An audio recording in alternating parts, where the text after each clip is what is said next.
Hello aunty ভাইজান, এর friend Dhaka থেকে, বিয়ে কার্ড। ও আচ্ছা আচ্ছা, মেয়ের বন্ধু। জি আন্টি। খুব ভালো হয়েছে বাবা। আই মেয়ে, দেখ কে আসছে। তুই একা আসছিস, আঙ্কেল আন্টিকে নিয়ে আসিস নাই? তোমার বাবা মাকে আনলে না কেন?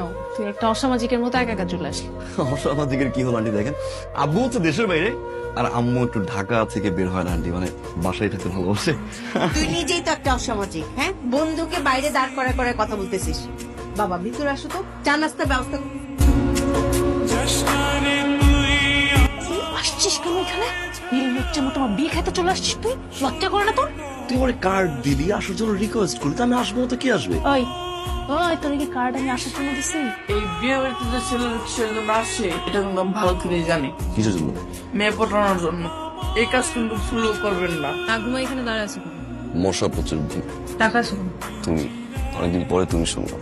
তুই এখানে কেন আসছিস? মশা কামড় খেতে? নিজের বাসা বাড়ি ছিল না, সেখানে ঘুমানো যেত না? মরে যা, আমার কিছুই যায় আসে। এখান থেকে যাস চলে তাই। ছেলেটা কিন্তু ভালোই, তাই না? আমাদের মায়ের সাথে কি সুন্দর লাগতেছে। আচ্ছা তুই তোর ফ্রেন্ড কেমন রে, ফ্যামিলি ব্যাকগ্রাউন্ড একটু বল না। আমার খুব ভালো লাগছে ছেলেটারে। তোর পছন্দ না?